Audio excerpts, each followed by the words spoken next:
नमस्कार दोस्तों, मैं सुमित मिश्रा स्वागत करता हूं एक बार फिर से आप सभी का एमजेटी एजुकेशन में। भारत का जीपीएस सिस्टम फेल हो गया है। भारत का जीपीएस सिस्टम, जिसे नाविक के नाम से भी जाना जाता है, इसरो ने इसे बनाया था। इसमें बहुत बड़ी खराबी सामने आई है। आज की वीडियो में पूरे डिटेल से हम लोग समझेंगे कि क्या भारत का जो जीपीएस कहा जाता था नाविक सिस्टम को, क्या अब ये पूरी तरीके से खत्म हो जाएगा, इसमें क्या सुधार किया जाएगा, या फिर इसमें क्या प्रॉब्लम आ गई है जिसकी वजह से हो सकता है हजारों की संख्या में जो ट्रेनें चलती हैं वो ठप पड़ जाए और ये बड़ी क्राइसिस का रूप भी ले सकता है इंडिया में। तो चलिए शुरुआत करते हैं, हम लोग डिटेल समझते हैं। आप देखिए, इंडिया टुडे का ये आर्टिकल है, इंडिया का जीपीएस सिस्टम जो है ये मर रहा है। India GPS is dying. ISRO का नाविक सैटेलाइट नेटवर्क डाउन हो गया है 3 सैटेलाइट पर आकर। मतलब 11 सैटेलाइट्स टोटल लॉन्च किए गए हैं अभी तक इसके तहत, और ये 3 सैटेलाइट पर आ चुका है, जो कि बहुत ही बुरे संकेत हैं, खतरे की घंटी है समझो। पूरा सिस्टम हम लोग समझेंगे, नाविक है क्या, जीपीएस क्या होता है, आपको बहुत कुछ जानने को मिलेगा। लेकिन आगे बढ़ूं इससे पहले एक बहुत ज़रूरी बात साथियों, पिछले 15 दिनों से मैंने वीडियो कोई नहीं डाली हुई है इस चैनल पर। तो कारण मैंने आपको बताया था कि मेरी शादी थी, और उसके बाद फिर अखंड रामायण का पाठ था, इस वजह से गला वगैरह भी बैठ गया था, इस वजह से 2-3 दिन और चले गए। अब सब कुछ ठीक ठाक है, तो अब से वीडियोस बनेंगे। लेकिन पिछले 15 दिनों से वीडियो जब नहीं आई है तो इस वजह से यूट्यूब जो है वो रीच डाउन कर देता है। तो ऐसे में आपको कमेंट्स करने हैं और ज़्यादा से ज़्यादा वीडियो को लाइक और शेयर करना है, जिससे दोबारा प्रॉपर तरीके से हम लोग उसी स्थिति में आ सके, है ना। तो वीडियो को लाइक ज़रूर कर दीजिएगा, और चैनल पर नए हैं तो चैनल को सब्सक्राइब जरूर करना। पहले समझते हैं जीपीएस क्या होता है, उसके बाद फिर आगे हम लोग बात करेंगे, ठीक है। जीपीएस को समझ, जीपीएस मतलब होता है ग्लोबल पोजिशनिंग सिस्टम। ये वो जीपीएस है जिससे आप अपने मोबाइल से किसी का लोकेशन देखना चाहते हो, या आप कहीं का एड्रेस निकालना चाहते हो, कहीं जब आप एग्जाम सेंटर वगैरह खोजते हो तो उसको भी आप लोकेट करते हो। मतलब कहीं आने जाने हो, रैपिडो, ओला, उबर वगैरह करते हो तो उसमें भी यूज़ आता है। इसके अलावा ट्रेन की लोकेशन हो, बस की लोकेशन हो, रेड बस वगैरह करके, तो बहुत सारे तरीक़ों से आप आज के टाइम पर लोकेशन यूज़ कर रहे हो। साथ ही साथ कंपनियां आपका भी लोकेशन देख करके वो एडवर्टाइज वगैरह करती हैं, आप किस लोकेशन पर हो, कहाँ पर हो। तो ये लोकेशन जो सब कुछ होता है ये कहाँ से आता है, ये जीपीएस से मिलता है। जीपीएस यानी ग्लोबल पोजिशनिंग सिस्टम, ये अमेरिका का है। जैसे अपना नाविक है ना, जिस पर आज हम लोग डिटेल में बात करेंगे, ऐसे ही जीपीएस ग्लोबल पोजिशनिंग सिस्टम ये अमेरिका का है। अमेरिका ने क्या कर रखा है, बेसिकली अपनी पृथ्वी के ऊपर अंतरिक्ष में 24 से 31 सैटेलाइट्स का गुच्छा जाल फेंक रखा है। एक प्रकार से वो हर एक मूवमेंट को ट्रैक करती है, पृथ्वी के हर एक एंगल को देखती हैं, और वहां से वो लोकेशन पता करती हैं। कैसे पता करती हैं, इसके 3 पार्ट्स होते हैं। स्पेस सेगमेंट एक होता है, दूसरा होता है कंट्रोल सेगमेंट, तीसरा होता है यूजर सेगमेंट। अब स्पेस सेगमेंट में तो 24 से 31 तक सैटेलाइट्स होती हैं जो अंतरिक्ष में हमेशा वो चक्कर लगाती रहती हैं। इसमें कुछ जियो स्टेशनरी ऑर्बिट होते हैं, मतलब कि वो लगभग 36,000 किलोमीटर की ऊंचाई पर होते हैं, जो पृथ्वी के साथ साथ घूमते हैं, और कुछ और भी शॉर्ट रेंज में होते हैं। मतलब टोटल 24 से 31 सैटेलाइट्स एक साथ वहाँ पर रन कर रही होती हैं, पृथ्वी के साथ चक्कर लगा रही होती हैं। इसके बाद दूसरा जो कंट्रोल सेगमेंट होता है, नीचे जो बेस स्टेशन पर होता है, मतलब आप समझिए पृथ्वी पर होता है, वो इन सैटेलाइट्स को कंट्रोल करता है, कौन सी सैटेलाइट कैसे काम कर रही है, प्रॉपर तरीके से काम कर रही है कि नहीं कर रही है। और तीसरा स्टेप आता है आपका यूजर सेगमेंट। इस यूजर सेगमेंट के जरिए ही हम यूजर्स जो होते हैं इसका फ़ायदा उठा पाते हैं। चाहे आप कार ड्राइविंग करते हो, या आप मोबाइल से लोकेशन वगैरह देखते हो, घड़ियों में भी लोग फिटबैंड के रूप में लोग यूज़ करते हैं। बहुत सारे टाइप से जीपीएस का यूज़ होता है। लेकिन ये काम कैसे करता है, तो काम करने के लिए जब आप अपना मोबाइल का लोकेशन ऑन करते हो तो फिर आपका सिग्नल पहुंचता है सैटेलाइट के पास। अब वो सैटेलाइट आपका 3 टाइप से मेज़र करता है। एक तो वो आपका लॉन्गिट्यूड देखता है कि आप किस एरिया पे हो, फिर लैटिट्यूड देखता है, और साथ ही साथ में आपकी डिस्टेंस मापने के लिए एक टाइम पल्स की उसको ज़रूरत होती है, वो टाइम पल्स देता है। फिर लाइट की स्पीड से कैलकुलेशन कर लिया जाता है। आप बेसिक सा फॉर्मूला जानते हो, distance equal to speed into time. इसके बाद ये तो 3 सैटेलाइट का काम हुआ, लेकिन इसके बाद एक और चौथी सैटेलाइट का भी कभी कभी यूज़ आ जाता है, जो कि बहुत इंपॉर्टेंट है। वो आपकी फिजिकल पोजीशन का पता बताता है कि मतलब आप कितने ऊंचे हैं, आपकी स्थिति कैसी है, मतलब आप बिल्डिंग पर हो, आप नीचे हो, ज़मीन पर हो, कैसे हो। वो होता है अल्टीट्यूड।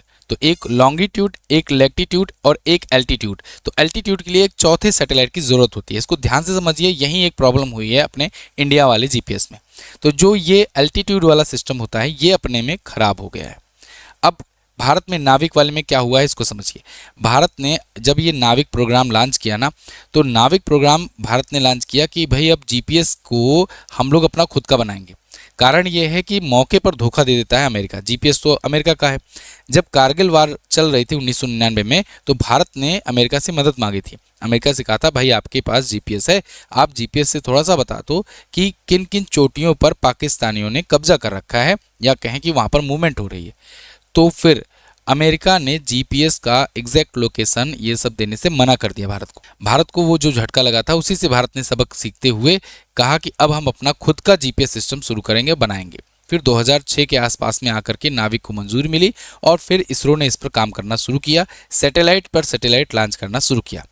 ऐसे में अब तक 11 सैटेलाइट लॉन्च की जा चुकी थी, लेकिन वही काम करने के लिए अगर एग्जैक्ट पोजीशन चाहिए तो 4 कम से कम चाहिए ही, 4 नहीं तो 3 तो चाहिए ही चाहिए। अगर मान लो किसी की फिजिकल पोजीशन मतलब 3D रूप ना निकाल पाएँ तो कम से कम 2D रूप तो निकाल ही दें, मतलब कि 2D लोकेशन तो पता ही चल जाए। 2D लोकेशन मतलब कि उसकी ऊंचाई नहीं पता लग पाएगी, लेकिन वो कहाँ पर है, किस एरिया पे लोकेटेड है, ये तो पता ही लग जाएगा कम से कम। तो 3 तो मस्ट ही है, 4 आ जाए तो ठीक ठाक है, इतना तो होना चाहिए। लेकिन ये 4 पर पहुंचने के लिए भारत लगातार लॉन्च करता रहा, लेकिन हर बार तो सफल होता नहीं भाई, ये साइंस है। साइंस एक ही बार में सफल तो होगा नहीं, कुछ न कुछ विफलताएं भी आएंगी।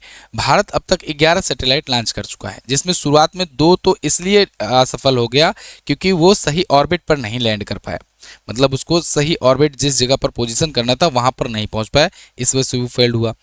एक जो हुआ वो रिटायर हो गया, मतलब इसका 10 ईयर का वैलिडिटी भी रहता है सैटेलाइट का, तो आप 2006 से अब तक गिनोगे तो दो बार हो गया ऐसा।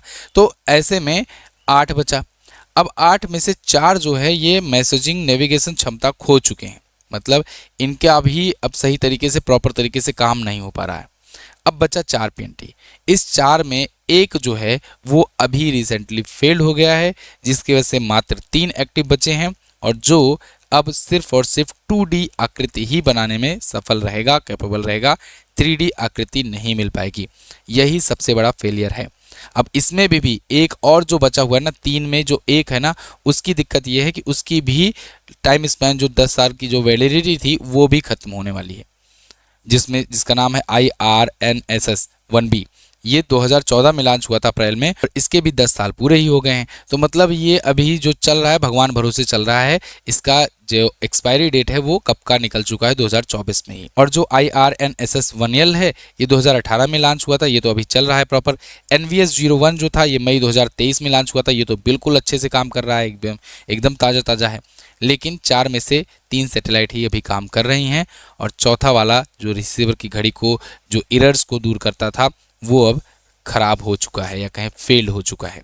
अब इसमें आप जानते हो अगर 1 नैनो सेकंड का भी, अगर समझो 1 सेकंड के अरबवें हिस्से, मतलब 1 नैनो सेकंड की भी अगर कोई एरर आती है ना, तो उसको आप स्पीड ऑफ लाइट से मल्टीप्लाई कर दो, मतलब 3 लाख किलोमीटर पर आवर की स्पीड से आप मल्टीप्लाई कर दो, तो समझो वो एक प्रकार से 1 किलोमीटर तक की दूरी का डिफरेंस दिखा देगा। मतलब अगर आप समझो कि इसी के जरिए तो हम लोग को पता चल पाता है कि एग्जैक्ट लोकेशन है, कहाँ पर टारगेट करना है, कहाँ पर हिट करना है। अब आप समझो कि अगर 1 नैनो सेकंड का मिस्टेक हुआ कैलकुलेशन में, तो जहाँ पर हिट करना था उससे 100-200 मीटर दूर जाकर हिट हुआ, या फिर आपको जहाँ जाना है, जो लोकेशन पर जाना है, आप उससे 200 मीटर दूर पहुँच गए लोकेशन पर, तो इतना ज़्यादा डिफरेंस आ जाता है। तो इसलिए 1 नैनो सेकंड की भी गलती यहाँ पर नहीं चाहिए, इतना प्रिसाइज होना चाहिए अपना ये सैटेलाइट। लेकिन अभी ये चौथा वाला तो खराब ही हो गया है। अच्छा, अब आप सोचोगे कि सर ये 10-10 साल के लिए ही वैलिडिटी वाला सैटेलाइट क्यों लॉन्च किया गया था, और एडवांस क्यों नहीं कि जो लॉन्ग टर्म के लिए चल सके।